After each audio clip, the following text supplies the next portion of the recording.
Hi, this is Frank Klesitz with Vyral Marketing, and today's video you're gonna learn how to segment your database.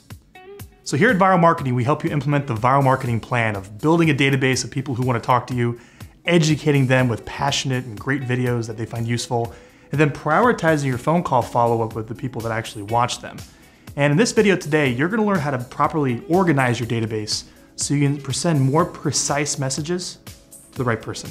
And I just wanna tell you how important this video is. It has taken me hundreds of hours trying to find out exactly how to segment out the database with what we're gonna go into today. Because the last thing you wanna do, the last thing that you wanna do is to implement your entire database with an organization structure that's wrong.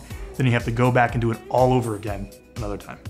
I'm pumped to be here, man. I'm pumped to be a part of you guys. Best way to grow our COI. We've heard nothing but great things back from it. I haven't looked away ever since. Now, if you want to make web videos to grow your business, I recommend you reach out to us and talk to a senior partner of our firm about how we can help you do that. You see, here at Vyral Marketing, we do all of the work for you. All you have to do is get in front of a webcam and we Skype in and we interview you to help you create those videos. The question comes, what type of results can you expect? And that's what we're going to discuss on your consultation. We get to know your needs and the goals of your business. So here's the problem. You get started with database marketing. You go into all of your systems like we teach here at Vyral Marketing, your cell phone, your iCloud account, your Gmail, your Outlook, your various lead generation systems, and you dump them all into one big database to send your 2 educational videos a month, your long-term nurture program, which is great, and there's nothing wrong with that. But as you start expanding your business, how do you know where those people came from, who's responsible for them, what stage maybe of the sales process they're in? And those are some extra columns that you need to add to your spreadsheet, the big master one, to start organizing everyone. And that's what we're gonna share today here in this video. All right, so the first category we want to focus on is person type. Now, remember here, imagine you have a large spreadsheet of all of your contacts all in one Excel spreadsheet. We're adding in like 4 more columns in the very beginning. Column A, B, C, and D before, say, first name and last name. So column number 1 is person type. Now, in those options, we have suspect, prospect, customer, past customer or client, employee, referral partner, or recruit. I'm going to very briefly go through these. Now, the most important one that you're wondering is a suspect. Is this a criminal? Well, not necessarily. That depends upon what your definition of a lead is. And here's how I define this. A suspect is somebody you suspect might be a great fit for your product or service, but they have not expressed interest yet. A prospect, rather, is someone who has expressed interest and says, yes, I'm interested in learning more about your service. Customer, self-explanatory. A past customer, self-explanatory. Employee. A referral partner is someone maybe you're working with that isn't necessarily paying you, but can potentially refer you business and you want to have a good relationship with them. Then finally, you have the recruits, or someone that you like to recruit over to your company to come work for you, that you're working on building that relationship to. So category number 2, you need to add to your spreadsheet. Again, imagine those 4 new columns that you added at the beginning of your spreadsheet. Column number 1 is person type, which we just spoke about. Column number 2 is lead source. Where did this person come from? And here's some common lead sources. You may have some different ones, but here's some very generally accepted lead sources that you can fill in this column. The person was referred to you.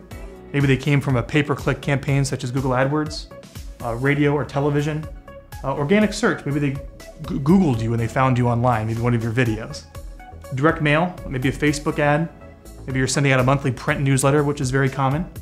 Maybe you had a trade show booth at a conference or was a sponsor at a conference, or maybe did some networking afterwards or networking locally in your community.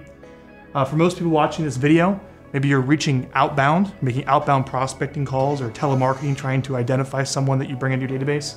And then finally, you can always go to a list broker and purchase a list of your ideal prospects. And to learn a little more about actually building a list, check out one of my previous videos here on Vyral Marketing.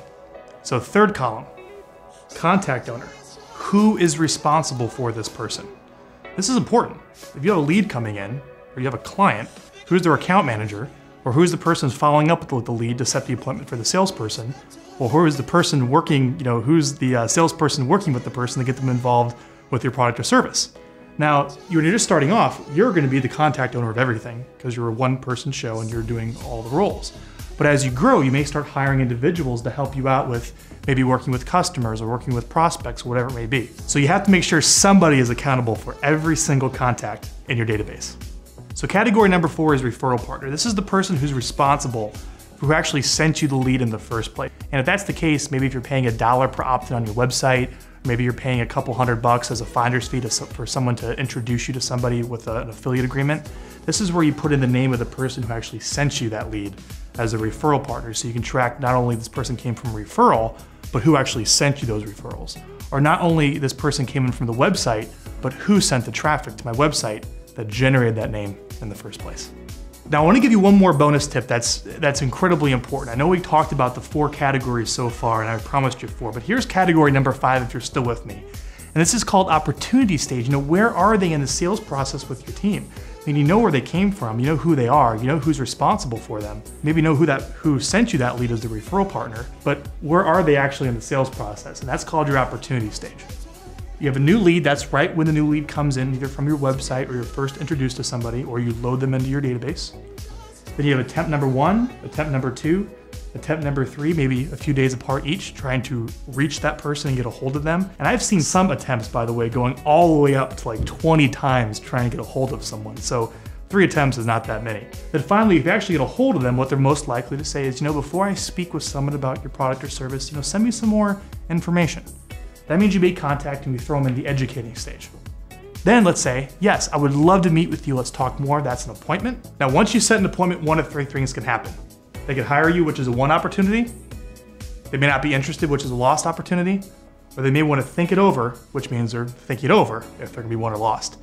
And that, my friends, is really the name of the game of business, is how many leads can you generate, to how many appointments can be set, to how many people you can get to buy whatever it is that you're selling.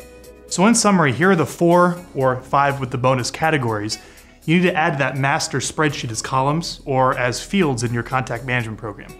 Person type, lead source, contact owner, referral partner, and if you'd like to track it, the opportunity stage of where that prospect or lead is at. So I challenge you to pick up a webcam, sit in front of it, and answer your customer's #1 question so you can spread your knowledge and get yourself out on all these wonderful digital and social media platforms to grow your business by marketing your passion, and your expertise.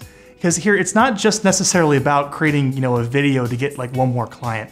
What it's about is getting the knowledge out of your head and out to the world and out to the people that need it so you can truly scale your impact. And if you want some more help on how to do that, that's what we help you here at Vyral Marketing. I want you to subscribe to our podcast, subscribe to our YouTube channel, or sign up for our weekly newsletter where you're gonna learn tips and tricks and strategies to take what you're learning in these videos to truly implement fully into your business. So I'm Frank Klesitz, and I challenge you to scale your impact.